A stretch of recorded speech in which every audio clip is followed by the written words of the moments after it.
E no Brasil? A administração no Brasil, ela chegou por volta de 1930, 1940, tá certo, pessoal? Com a primeira revolução industrial aqui no Brasil.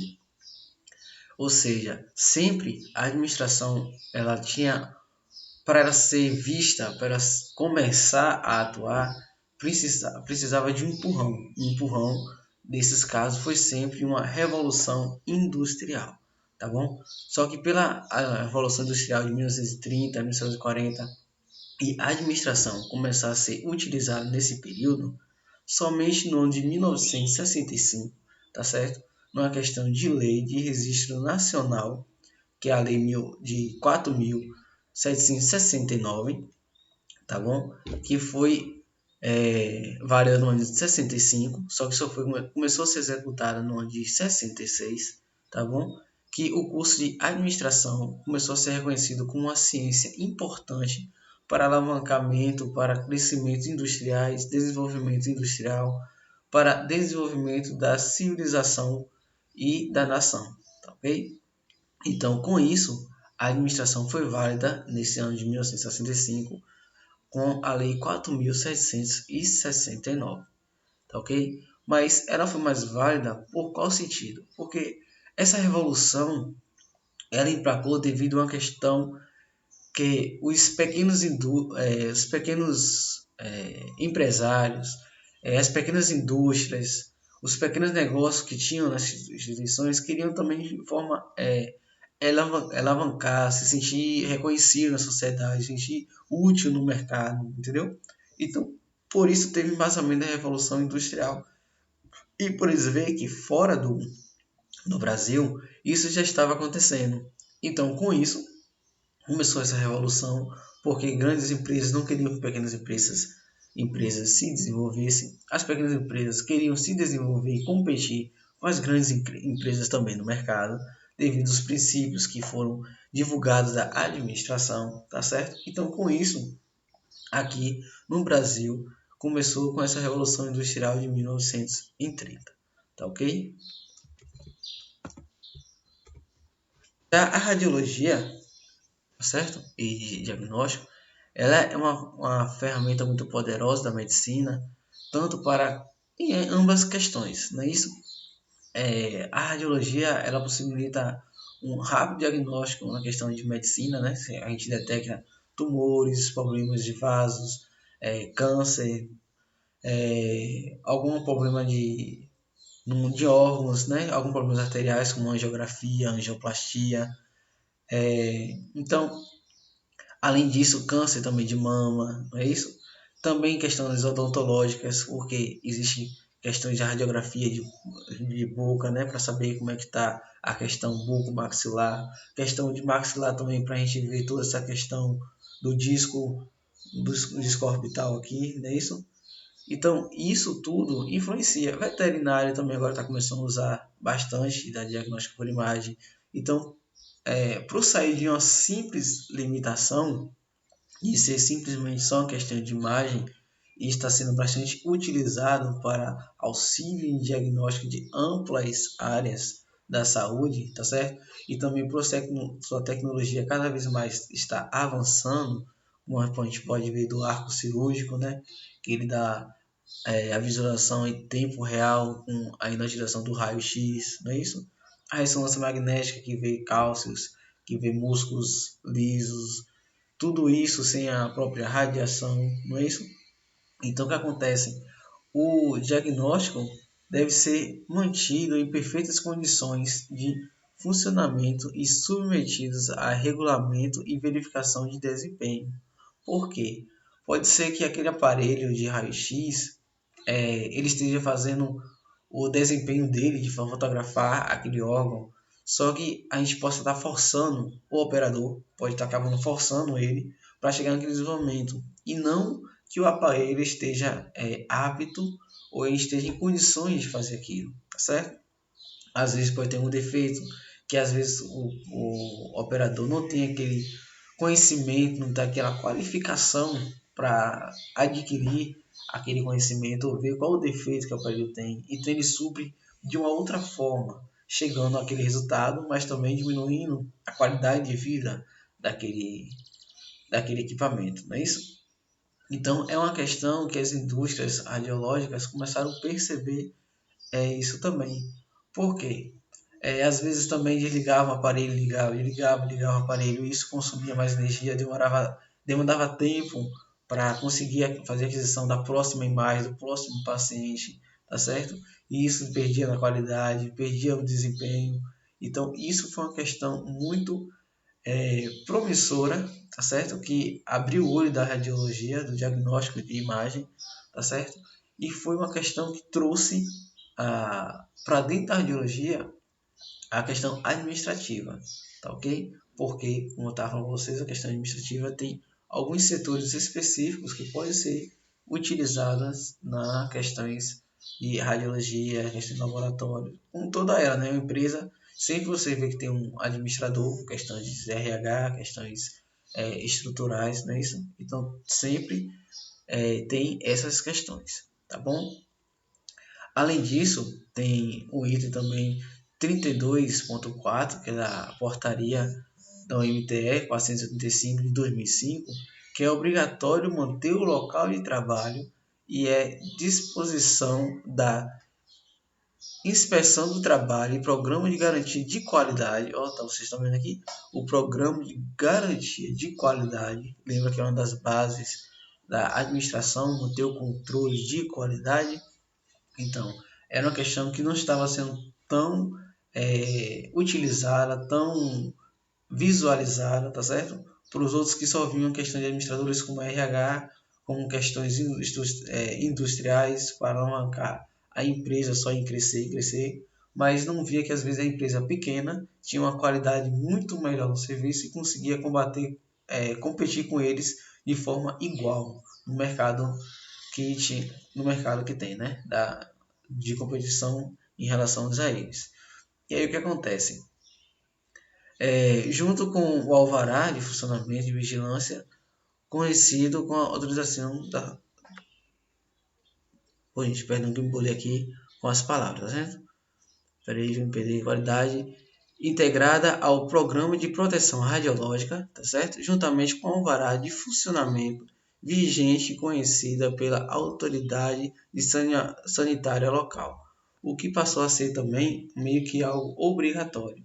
Não só ter visita de que a sanitária, a vigilância sanitária foi naquele local, teve todo um aparato e permitiu, tá certo? Além disso, tem que também ter o alvará, que permite que aquele local foi passado por todos os aparelhamentos de proteção radiológica, parede de chumbos, ou dependendo de qual seja o setor de operação radiológica, tem um outro tipo de equipamentos, o tipo de proteções individuais que disponibiliza para os empregados, tá certo? Os empregados que estão disponíveis para lá, se têm conhecimento dessa questão de proteção radiológica, tá bom? E além disso, além desses dois, foi requisitado que também apresente o programa de qualidade, tá ok?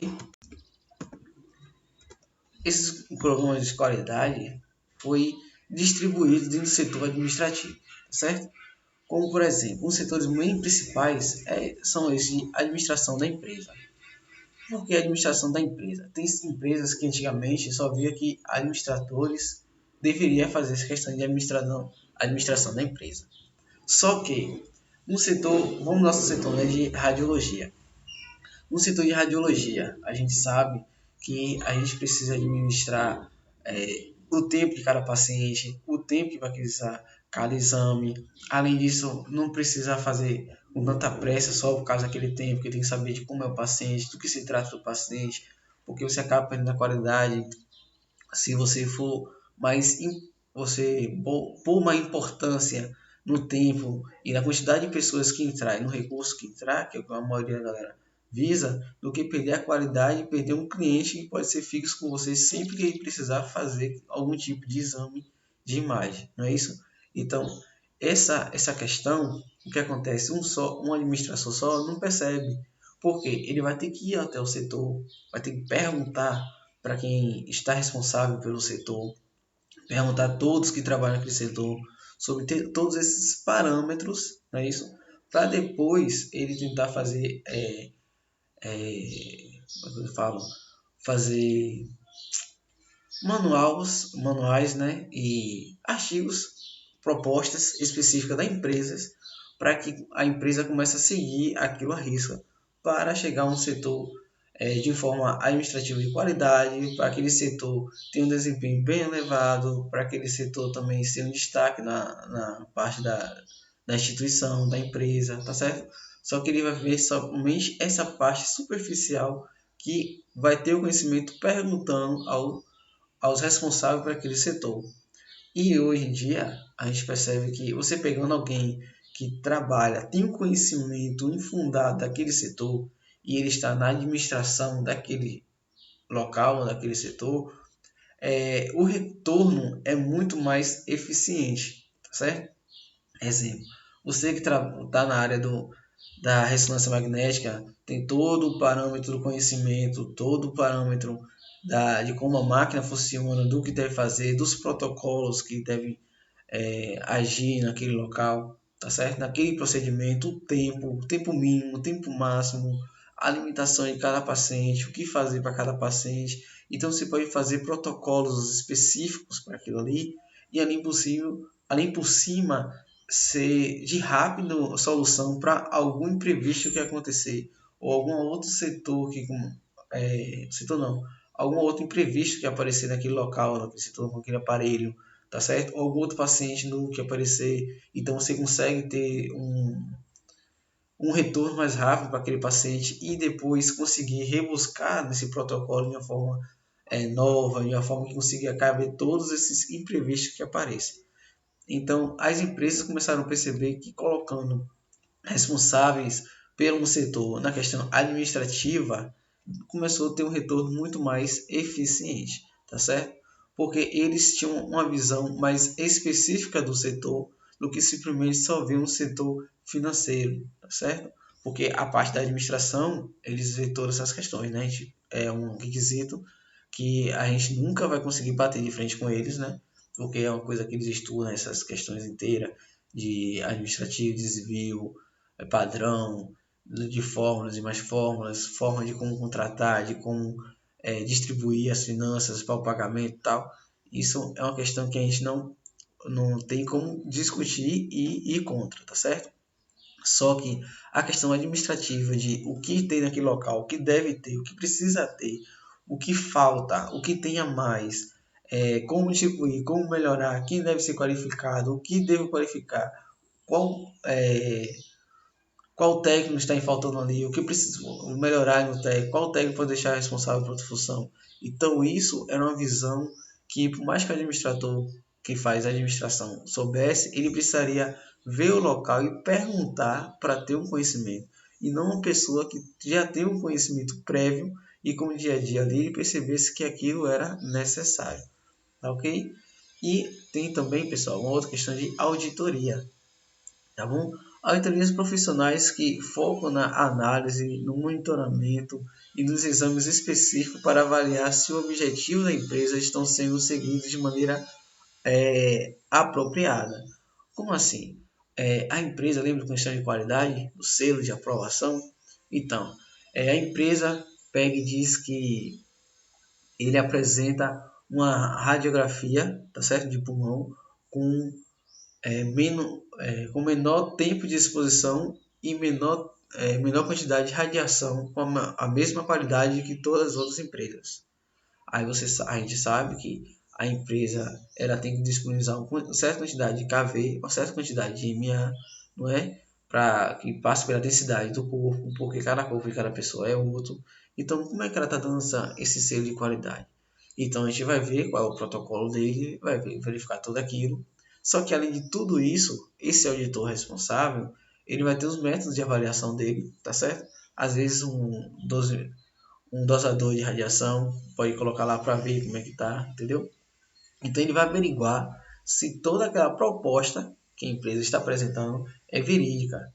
Porque se não for, ele vai ter que cancelar essa parte de propostas, vai ter que modificar, ou em si não precisa nem mudar a proposta dele, mas modificar o seu método, mudar a sua empresa para que ela consiga atender todos os propósitos, as propostas que ele colocou de forma apropriada, entendeu? Então, por isso, essa questão hoje, nesse período, conseguimos ver que existe bastante auditores, bastante auditoria. Eu ia falar que existe uma empresa que está passando por auditoria interna, ou então vai ser auditada, vai mandar uma pessoa que é auditor externo de uma instituição para a outra para ele averiguar se aquela instituição está seguindo todos aqueles protocolos, todos aqueles registros que ela diz e que ela apresentar que vai que aquela empresa segue aquilo à risca e aquele é o propósito da empresa, entendeu? Deixa eu ver um outro exemplo para vocês entenderem. No lugar que eu trabalho mesmo, na parte de laboratório, e de imagem, tá certo? Eu sou os dois.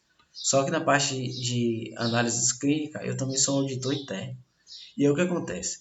Lá a gente, na área técnica, que eu sou responsável, eu consigo ver os protocolos que a gente tem lá no aparelho e seguir tudo, ver se os funcionários, as pessoas que estão lá naquele setor, estão seguindo todo aquele protocolo à risca. Um exemplo da forma de coleta. A gente aí faz um protocolo de primeiro amarrar o garrote, depois tirar a seringa, colocar a seringa, depois tirar a garrote, por último a seringa, colocar o algodão e não deixar o paciente dobrar o braço, entendeu? Tá isso tudo registrado em papel, passo a passo, que a empresa faz isso e o porquê disso. E aí eu tenho que ver se o funcionário, o coletador, está seguindo todo esse passo. Quando eu pego que um funcionário está lá e botando o paciente dobra o braço, que não é o da empresa, e isso é uma coisa que ele não está seguindo o protocolo.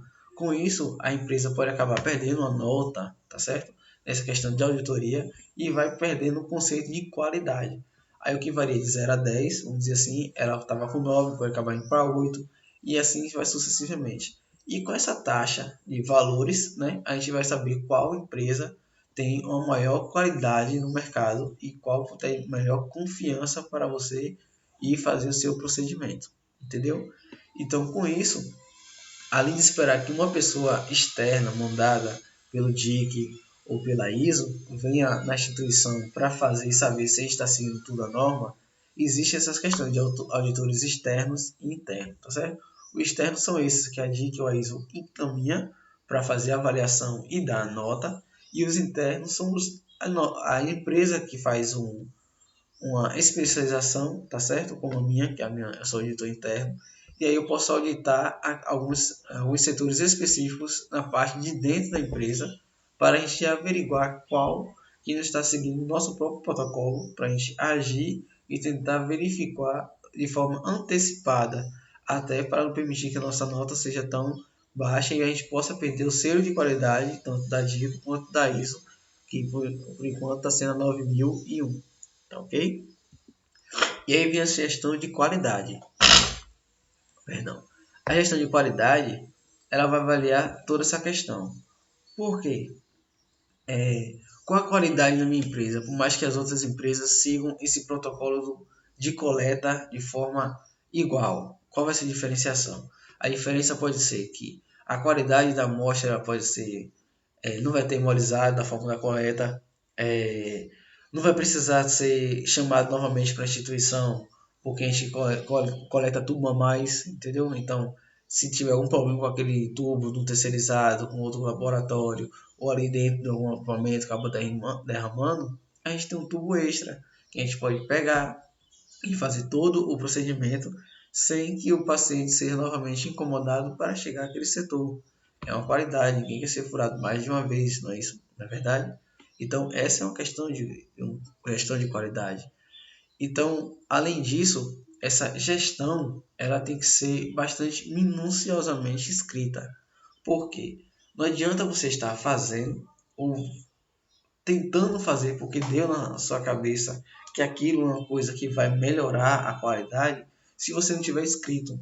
Porque tudo que você faz na empresa tem que estar escrito para permitir que tenha um aparamento administrativo e tenha uma equipe que faça a gestão dessa qualidade da empresa, tá certo? Porque foca no processo de averiguar o nível de excelência promovido por uma empresa, entendeu? Essa é a principal forma e qualidade da gestão de qualidade, tá ok? E qual é a grande vantagem da qualidade? Quais são os pontos da qualidade? Entende? A gente falou que nem questão da qualidade, auditores que avaliam a qualidade do produto, a qualidade da instituição. Mas por que a qualidade? Porque a qualidade se impera em três quesitos básicos, que são aquilo que caracteriza uma pessoa ou coisa e que distingue das outras. Perdão, tá bom? Peraí, deixa eu só formular aqui. É aquela que caracteriza uma pessoa ou coisas que distingue das outras, ou seja, o principal que diferencia você de uma outra pessoa. Essa é uma qualidade. Você pode ser uma pessoa ríspida, é uma qualidade. Aí diz, é um defeito. Não, porque às vezes defeito também é uma qualidade de uma pessoa que uma outra não consegue aturar, entendeu? Mas sempre essas questões é uma qualidade específica. Tem a qualidade, ela é muito risonha. Uma qualidade, ela é sempre prestativa. Isso é uma qualidade que o pessoal gosta. A outra qualidade, ele não ajuda ninguém. Isso é um defeito. Não, isso é uma qualidade, só com qualidade específica dela que diferencia de outro e que a sociedade se rotulou como ruim. Mas só que é uma questão de qualidade que diferencia ela das outras pessoas, tá certo? Além disso, a qualidade se intitula como modo de ser. Como, por exemplo, eu acabei de falar, né? Isso, a pessoa pode ser uma risonha, pode ser uma extrovertida, pode ser introvertida. Então, isso são questões de qualidade que vai diferenciar cada cidadão de outro e ainda vai deixar uma unicidade para cada ser. Não é isso? Além disso, tem o atributo, a predição e a aptidão, que a gente às vezes chama de dom, não é? Tem pessoas que se esforçam, que estudam, que buscam para ter toda aquela qualidade de estar naquela empresa ou de ser reconhecido. Tem outros que têm uma aptidão, que às vezes não se esforça tanto, mas consegue ter a capacidade de ver algo de forma rápida e ter uma solução bem rápida naquilo, é mais proativo. Então, isso são questões de qualidades que são bastante específicas, tá certo? E um outro setor que é novo na questão de qualidade, que entrou agora, que vai bastante importante por causa desse tipo dos anos para cá, por causa dessa gestão de qualidade, que é uma melhora contínua, tá certo? Porque por mais que você faça aquela melhora e tenha sido eficaz, você tem que procurar uma outra forma de melhorar, ou até mesmo melhorar aquilo que você acabou de deixar melhor do que estava, entendeu? Então você sempre tem que procurar uma melhora, uma conformidade com registros de adequação de uso, observando os critérios com os custos, os controles internos de prazos, entre outros.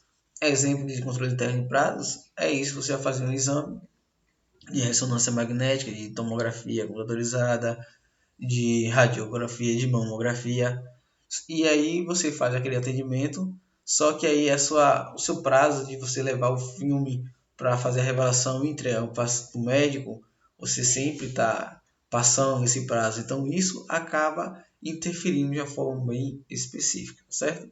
Então com isso também, essa questão da qualidade começou a gerar a ISO e a DIC. A ISO é uma questão diferenciada, né, que acabei de falar, que ele faz um selo de qualidade, que hoje em dia bastante estão usando a ISO 9001, que é a mais atual, tá certo? E várias instituições que tiverem esse selo, significa selo de qualidade, que foi aprovado, que eles têm bastante critérios específicos na empresa, por qualidade, por gestão de qualidade, por mostrar que realmente estão trazendo algo específico daquilo que eles trouxeram, que trazer para a sociedade, entendeu? Então a ISO verifica bastante essa questão. Já o DIC, ele avalia um próprio controle interno de tudo que a instituição traz. Exemplo, na radiografia, na ressonância, na diagnóstico por imagem. A DIC você tem que ter naquele setor de radiação secundária uma quantidade de 5. Ou seja, quando você fazer aqueles 5 exames, tá certo? E a DIC lá você fez aquela qualidade e deu 3. manda para essa instituição e ele vai avaliar se você está muito dentro ou fora dos parâmetros dele. Peraí que eu vou repetir que tem umas horas aqui que eu acho que não deixou vocês ouvirem de uma forma mais clara. Eles mandam o controle interno, tá certo? E externo, e você tem um prazo para fazer essa avaliação, verificar, como se fosse uma prova. Você vai fazer toda aquela avaliação, aquela prova, todo o material que ele fez e vai mandar para ele o que você obteve. Ele manda um aparelho lá de dosímetro para dosar a radiação secundária da sua instituição. Aí você faz a radiação daquele e aí conseguiu encontrar 5. Mandam para ele 5 que você encontrou. Só que nessa radiação daquele aparelho, ele deveria captar só até 2. Ou seja, você ficou muito fora do parâmetro. Então vai ser uma não conformidade e você vai ter que consertar, vai ter que controlar todo esse quesito, entendeu? Então com isso é um parâmetro muito remuscado, tá certo? Então com isso ajuda a ter uma qualidade mais específica. Aí outro, você manda e daria a norma dele era 4, você deu 5, então está mais próximo do que ele queria. Então com isso você tem um selo de qualidade ainda confirmado, entendeu? Então com isso ele vai avaliando vários setores, vários tipos de serviço que você presta para a sociedade e vai averiguar se aquilo realmente está com qualidade eficiente. Porque não adianta você seguir todo aquele parâmetro num papel se o que você tem não vai apresentar aquela qualidade eficiente para a sociedade. Outro exemplo do setor de que eu sou auditor interno é a questão da bioquímica. Exemplo, a gente sempre recebe da DIC uma amostra controlada de soro para a gente dosar todo tipo de, de bioquímica que a gente poder dosar no soro, como TGO, TGP, toda essa questão. E mandamos para ele os dados que a gente consegue obter, entendeu? E aí eles vão mandar para a gente a resposta, qual o valor que deveríamos apresentar para ele e qual que é o valor correto. E aí a gente consegue averiguar se a nossa máquina ela está dando um parâmetro equivalente com o que deveria dar ou está dando muito fora. Se ela está dando um valor equivalente, a gente tem que ajustar para continuar estando dentro ou não mexe nada, se estiver tudo certinho. E se ela estiver muito fora, a gente tenta ajustar para que ela consiga caber naquele limiar de confiabilidade, entendeu? É isso que serve praticamente a DICO e a ISO. A ISO é uma questão de selo externo, tá certo? Que vai provar que você está seguindo todo o parâmetro que você diz que segue. E o DIC é uma questão que você, além de seguir todo aquele parâmetro, você também apresenta um resultado mais confiável, mais apresentado e que você traz a melhor qualidade até para o paciente, ok? Além disso, nossa aula fica por aqui, essa de hoje, certo? A próxima eu tento trazer para vocês um pouco mais sobre essas questões da qualidade direcionada na radiologia, tá certo? Hoje eu trouxe só um pouco da história, tá bom? E desculpa pela zoada, porque hoje está um pouco movimentado aqui em casa. Mas com o tempo aqui vou trazer para vocês um horário melhorzinho para a gravação. E vocês vão saber essas questões da qualidade, tá certo? De uma forma mais eficiente para a questão administrativa e questão de qualidade. Que você pode atuar no setor administrativo e, além disso, trazer uma melhor qualidade para a instituição e ser até mais visto na empresa, tá ok? Então, com isso, ficamos por aqui.